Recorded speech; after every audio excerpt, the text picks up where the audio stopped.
2006 সালের 26শে আগস্ট উন্মুক্ত পদ্ধতিতে কয়লাখনি প্রকল্প বাতিল, জাতীয় সম্পদ রক্ষা এবং বিদেশি কোম্পানি এশিয়া এনার্জিকে ফুলবাড়ী থেকে প্রত্যাহারের দাবিতে সকাল থেকে দিনাজপুরের ফুলবাড়ীর ঢাকা মোড়ে হাজার হাজার মানুষ জমায়েত হয়। এরপর দুপুরের দিকে তেল, গ্যাস, খনিজ সম্পদ ও বিদ্যুৎ বন্দর রক্ষা জাতীয় কমিটির নেতৃত্বে বিশাল প্রতিবাদ মিছিল নিমতলা মোড়ের দিকে এগুলে পুলিশ বাধা দেয়। এ সময় মিছিলটি ব্যারিকেড ভেঙে সামনে এগুলে পুলিশ তৎকালীন BDR tear shell, rubber bullet ও গুলি চালায়।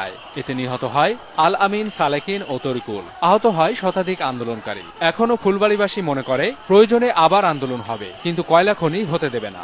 আমরা খনি চাই না, আমাদের বাপ দাদার ভিটা আমরা ছাড়তে চাই না।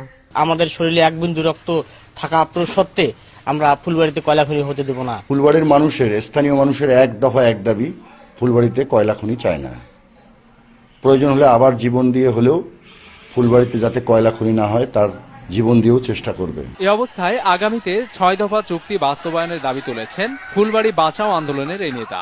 ফুলবাড়ির মানুষ রক্ত দিয়ে, জীবন দিয়ে যে 6 দফা চুক্তি করেছে, সেই 6 দফা চুক্তির আজও পূর্ণ বাস্তবায়ন হয়নি। আমরা 6 দফা দাবির পূর্ণ বাস্তবায়নের জন্য আন্দোলন করছি।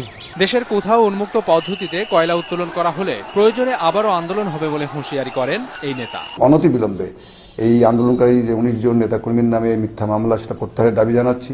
আমরা 6 দফা চুক্তির যেসব দাবি নামা এখনো বাস্তবায়ন হয়নি, সেটা বাস্তবায়নের দাবি জানাচ্ছি এবং এশিয়া এনার্জিকে আমরা অবিলম্বে দেশ থেকে বহিষ্কারের দাবি জানাচ্ছি। উন্মুক্ত পদ্ধতিতে কয়লা উত্তোলনের বিরোধী ফুলবাড়ীবাসী আজও প্রতিরোধের চেতনায় উদ্দীপ্ত হয়ে পালন করছে ফুলবাড়ী ট্র্যাজেডি দিবস।